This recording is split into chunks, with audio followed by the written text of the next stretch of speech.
All right, it's time now for Tech Tuesday. And you know, researchers have come up with some high-tech fabric, but it is not for clothing. Plus, get your space luggage ready. Vacations into space are getting closer to becoming a reality. Our tech expert, Greg Nibler, joining us live right now to explain. Good morning, Greg.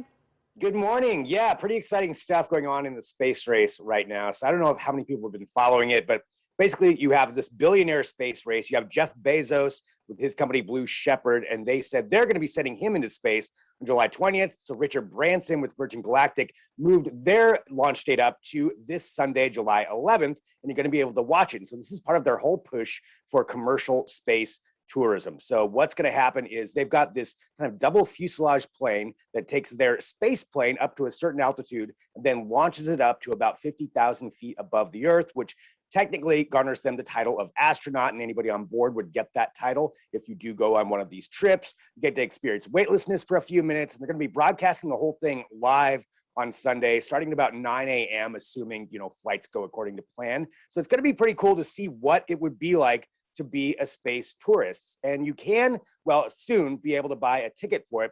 It's a little bit expensive. It's $250,000 a seat for about a 2.5-hour trip, but that's what's going to be going on. Right, yeah, 250 grand. So a little chunk of change. I mean, to a billionaire. Little bit, yeah, a little bit for it. $1,000 a minute essentially is what it probably works out to be. But it's something that's going to be happening. I mean, it's truly like finding a penny on the sidewalk for Bezos. For Richard but, Branson or any of these people. I'm here for this eccentric billionaire space race. And they're all kind of weird too. So yeah. They really are. Yeah. It's like, who would you want to go to space with more? I don't know. It's hard to Richard Branson seems the most fun. Yeah. For sure. At least you get champagne, most likely. Yeah, like if you base it on his airline that's now out of business, but yeah, looked like a party. But they had a fun time while they were there. Yeah.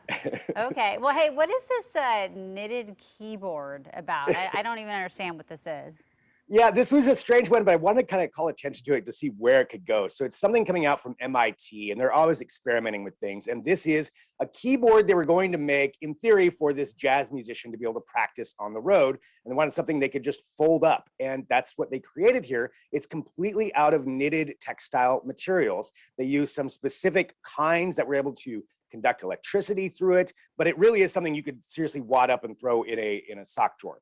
But it can control all kinds of different sounds, music. You can stretch it, and it can make different things. You can even hover over it, and it can sense where your hand is, and all with knitted materials running into a MIDI musical digital interface to actually create the sounds. And they're looking at it not only for this kind of thing, just to see where musicians could take it, but then down the road, maybe knit it into other kinds of materials, like for medical uses or even athletic uses. Imagine like a jersey covered in all these sensors so that the athlete wouldn't even notice the difference, but they could, monitor things. There's just all kinds of possibilities with it, and all out of really pretty reusable material. It's just knitted fabric. It's kind of crazy what they come up with. That's really interesting. So it's not a fabric covering, but then there's like wires and chips and stuff in there. I mean, it's like everything is just the fabric.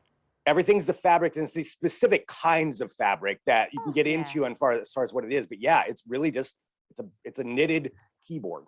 Wow. Okay. Yeah. That's easy on the hands. Nice. That's pretty nifty. Yeah. Yeah. Well, right? Speaking of easy on the hands, the other thing that you found in the tech world this week, robot manicures. Yeah, this is happening in San Francisco right now. It's a company called Clockwork, and they think that this thing is going to be something that you could see popping up all over the place. They think it's going to be a huge industry, and that's what it is. It's a robot manicurist. It's not a robot in the sense that it looks like one. It's basically a box. You set up an appointment with it, and you go up to it. You select what color you want for your fingernail polish. You put your hand in, and it's got like a light clamp that goes on the hand, and then it goes to work. It actually scans your fingers, so it can scan your fingernails, your cuticles. It knows exactly where they are, and then puts the polish on, and boom, you're done and out of there. And it takes about 10 minutes, and it's $8. And that's why they think this thing's going to take off. And they're expecting it to be in like malls all over the place. But right now, if you are in San Francisco, you can set up an appointment to go see this, the robot manicurist. But yeah, I think this is something that's probably going to take off. $8. I mean, that's a pretty good deal. Yeah, that's not bad. $8, 10 minutes. So that's like a quick polish change. If you're trying Yeah. to do any like crazy acrylics or stuff, other stuff, you're I'm still gonna pretty need boring, to go to so, the salon. yeah. But if you're chipped and you need a little refresher, I think it sounds I like it. like a good idea. I like the idea. I'm sure Greg's on Yeah. board too. Yes, absolutely. I'll try it out. There you go. Nails always look nice. Hey, thanks for joining us, Greg. We'll see you next week. All right. Thanks a lot.